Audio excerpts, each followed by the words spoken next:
Story किसी के साथ पिक्चर हॉल की सीढ़ियां चढ़ रहा है महाराज, चढ़ रहा है। महाराज ये कहना नहीं आता कि मेरा चेला मेरे बताए हुए आदर्शों पर चल रहा है। जो मुझे धार्मिक पिक्चर देखने का शौक था उसे अब भी है महाराज। महाराज अब तो विश्वास हो गया ना कि साधु महाराज की गवाही सच्ची है। महाराज, हाँ महाराज बंधु क्या खूबसूरती है। हाँ क्या वरदान, जरा खुलासा करके बताओ। महाराज उस साधु के साथ एक चंद्रमुखी साध्वी भी है महाराज। साध्वी चंद्रमुखी, आगे बताओ वरदान। महाराज चंद्रमुखी साध्वी ऐसी न कभी देखी न सुनी। चंद्रमुखी साध्वी उम्र 16 से ऊपर,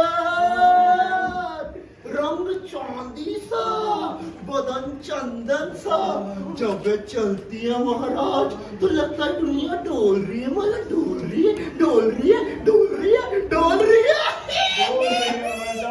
डोल रही है। ए हवलदार, किसी आत्मा को पृथ्वी से लाना होगा तो हम स्वयं तुम्हारे साथ चलेंगे।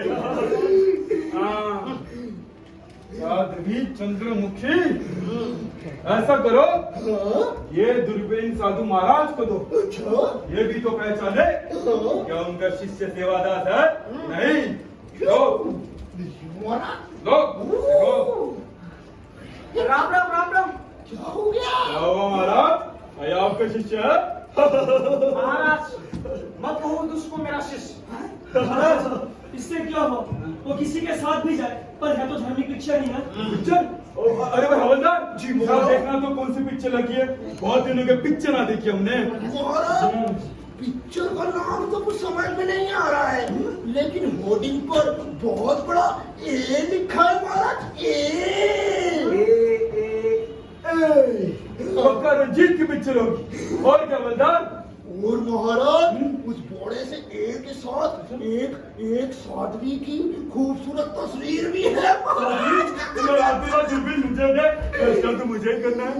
यमा यमा यमा यमा। हवलदार जी महाराज, एक दूत को हमारे ओर से आदेश दो कि वो इस चंद्रमुखी साध्वी की आत्मा को हमारे सामने हाजिर करे, शीघ्र अति शीघ्र। महाराज मैं जाऊं।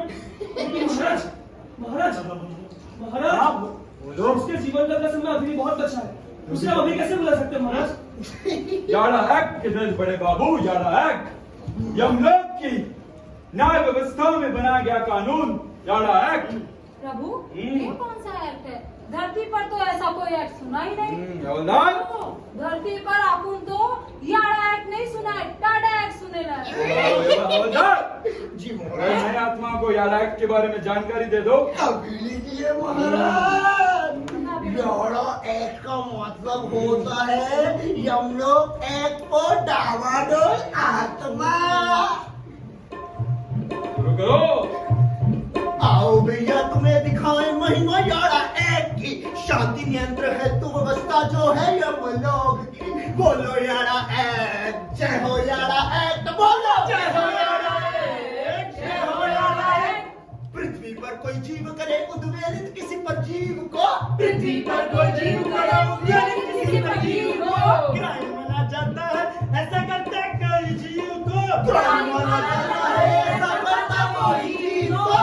डावाडोल करे जो मन को वे अपराधी होते हैं, इसीलिए जीवन रहते उन्हें बुला सकते हैं। बोलो जय यमराज की, बोलो जय यमराज की, बोलो जय यमराज की, बोलो जय यमराज की। धरती पर वो साध्वी करती विचलित सेवादास को, धरती पर वो साध्वी करती विचलित सेवादास को।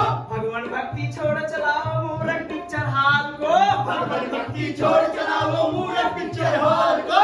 मैं भी जाना था पिक्चर पर छोड़ा ना भगवान को। ये भी जाना था पिक्चर पर छोड़ा ना भगवान को।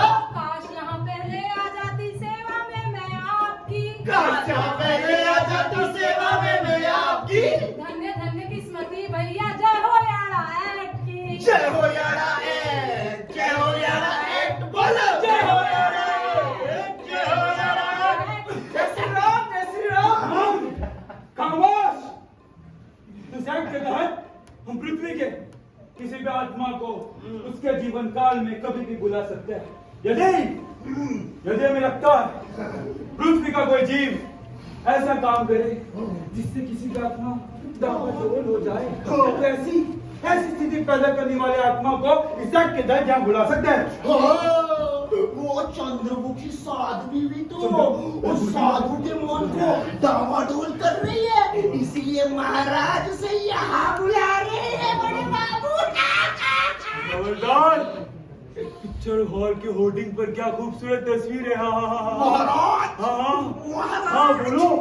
महाराज वो यहाँ के एक अपराधी आत्मा की तस्वीर है। क्या कहा? हमारे यहाँ ऐसी आत्माएं भी है? जी महाराज। जमदूत जी महाराज। जाओ जाओ इस आत्मा को हमारे सामने हाजिर करो। आत्मा सितारा देवी हाजिर हो। आत्मा सितारा देवी हाजिर हो।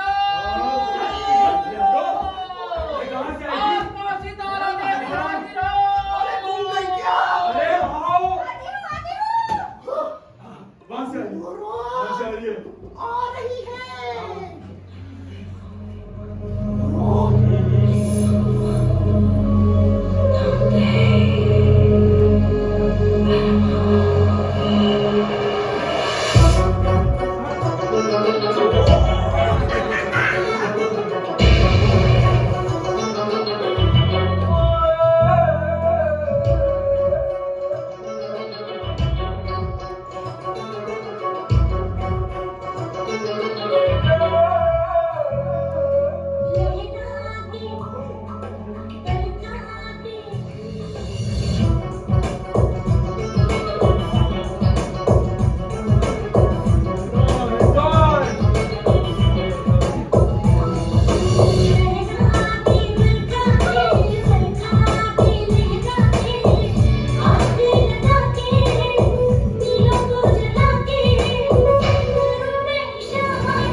हमारे नजदीक आई।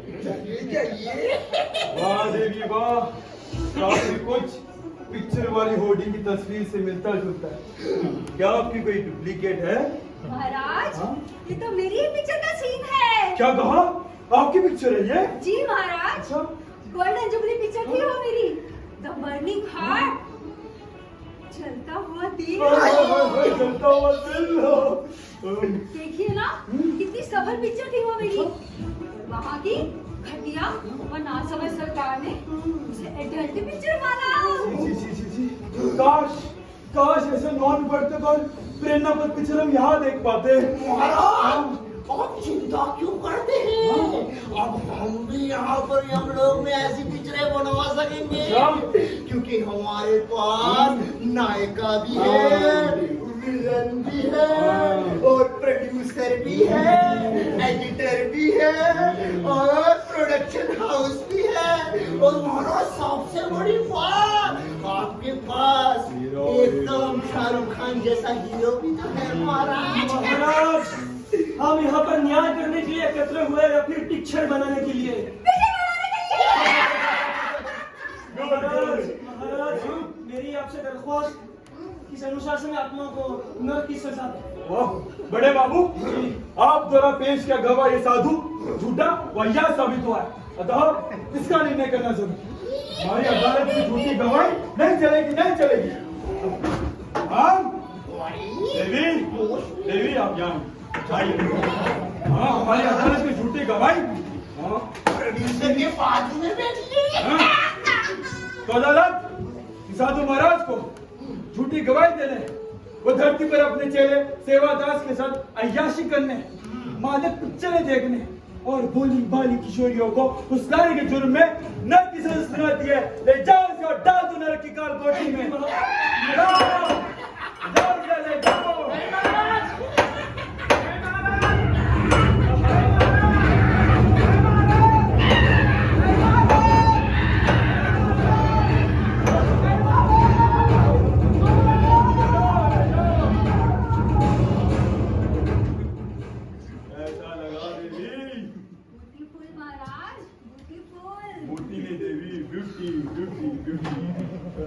महाराज ड्यूटी ड्यूटी ड्यूटी।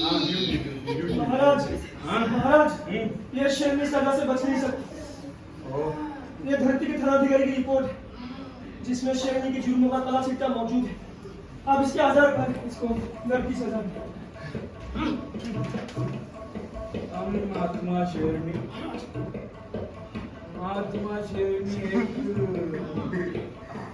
बड़े बाबू जी इसमें तो थानाधिकारी द्वारा प्रशंसा पत्र लगा है। अब स्वयं पढ़कर सबको सुनाइए। पढ़िए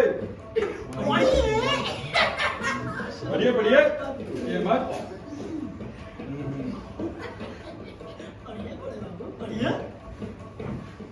रुक क्यों गए बड़े बाबू? पढ़िए प्रशंसा पत्र। मैं थानाधिकारी शेरनी की सामाजिक सेवा और पुलिस प्रशासन को मदद करने के एवज में ये प्रशंसा पत्र जारी करता हूं। शेरनी शहर की बहुत ही शरीफ और ईमानदार नागरिक है। उसने वहां के शरीफ और ईमानदार लोगों को बहुत पुलिस को पकड़वाने में बहुत बड़ा योगदान रहा है। अब तो साबित हो गया ना बड़े बाबू कि आत्मा शेरनी कितनी शरीफ आत्मा है। हवलदार जी महाराज। इसका सम्मान स्वर्ग ले जाया जाए। स्वर्ग ले जाओ, स्वर्ग ले जाओ। जाओ जाओ अच्छा लगा, बहुत अच्छा। जाओ जाओ जाओ स्वर्ग जाओ।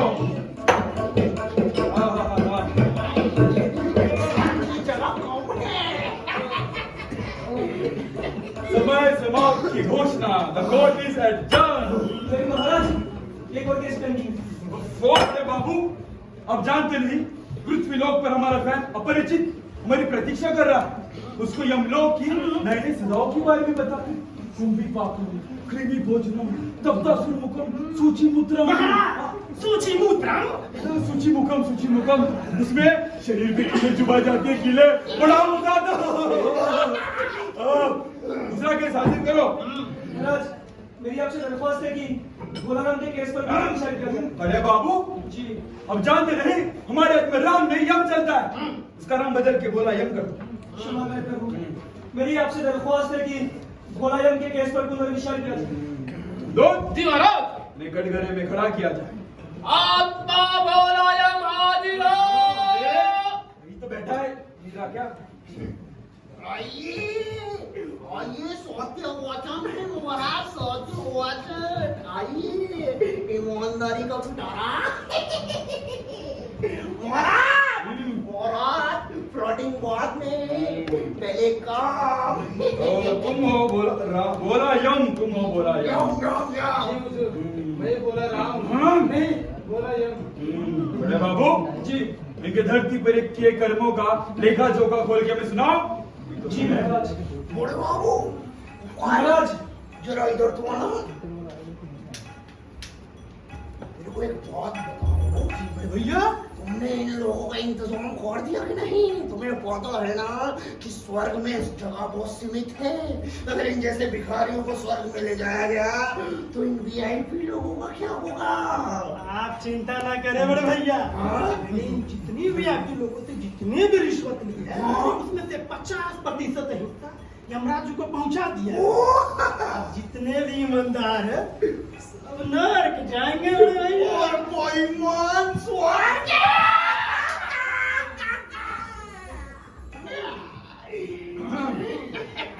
महाराज ये धरती के बहुत ही शरीफ ईमानदार और कर्मठ जीव रहा है। इसने अपनी पूरी जिंदगी गरीबी में काटा है और अपने परिवार को पालने के हेतु महाराज अपने परिवार को पालने के हेतु कदों की पेड़ की तरह जुटा। महाराज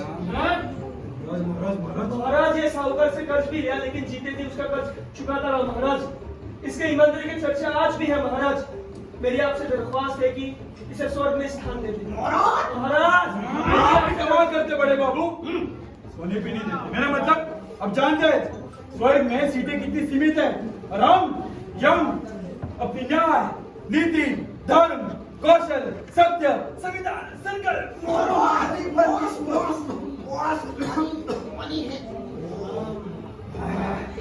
महाराज शांति। कहाँ दे देवी? नीति पर महाराज, नीति पर। नीति तुम्हारी बड़ी अच्छी है। अरे भाई कौन बोला राम को नर भेजने का आदेश देते हैं? दुआई महाराज दुआई। मैं धरती पर सदा ही कष्ट उठाए पर अपने ईमान कभी नहीं छोड़ा। हाँ महाराज, इसने धरती पर हमेशा दुख भोगा है। आपको इसे सुख भोगने का मौका मिलना चाहिए। बड़े बाबू जी। अब जानते हैं हमारे होते हुए जब लोक में किसी के साथ बिना इंसाफी नहीं हो सकती। बोला यम, तुम्हें मेरी बात का जवाब देना। मैं तुम्हें अपने स्थान पर न्याय देने का हक देता हूँ। अब तुम्हें अपने केस का फैसला करना। जी हुजूर। अब मान लो कि तुम्हें स्वर्ग में स्थान दे दिया जाता है। मान लिया हुजूर, मान लिया। मान लिया। अब सोचो तुम्हें स्वर्ग में सुख सुविधाएं मिलेगा, खाने को मीठे मीठे व्यंजन मिलेंगे, अप्सराएं तुम्हारे आगे पीछे डोल रही हो। तुम्हें कैसा लगेगा? बोला यम। बहुत अच्छा लगेगा हुजूर और आत्मा को बहुत सुकून मिलेगा। अच्छा लगेगा। अब सोचो तुम्हें किसी के गलत पैरवी से ऐसा ना मिले कि तुम्हें स्वर्ग से निकाल कर नर्क में डाल दिया जाएगा, तो तुम्हें कैसा लगेगा? क्या तुम्हें दर्द नहीं होगा? क्या तुम्हें तकलीफ नहीं होगी? क्या तुम्हारा खून निकलेगा? क्या तुम बोल रह सकोगे? बोला यम, बोलो। नहीं हुजूर, कभी सुखी नहीं रह पाऊंगा। मेरी आत्मा को बहुत पीड़ा पहुंचेगी प्रभु, और ये मेरे साथ अन्याय ही होगा प्रभु। अरे बाबू ये लो, बोला यम ने खुद ही अपने केस का फैसला कर दिया। जिस प्रकार किसी सुख के बाद किसी दुख के कारण किसी की आत्मा को पीड़ा पहुंचती हो और उस प्रकार का न्याय करना न्याय होता, बोला यम उसी प्रकार हमारे यहाँ ऐसी बहुत सी आत्माएं हैं जिन्होंने धरती पर सदा ही दुख को सुख का जीवन तरीके अनुभव किया। यदि तुम जैसी आत्माओं को स्वर्ग भेजने का नरक भेजना पड़ा, उनकी आत्मा को सुख न लगेगा दुख। बोला यम, बोलो। बहुत कष्ट पहुंचेगा महाराज। तालियां बोले, बड़े बाबू हमारा न्याय नीति संगत न्याय समझ है बड़े बाबू कि बोला यम ने धरती पर सदा ही दुख मिला है, उस नरक में कोई तकलीफ नहीं होगी, समझे? आओ बोला आओ बाइज्जत नरक ना, हम तुम्हें यम तुम्हें स्वयं छोड़ेंगे। आओ।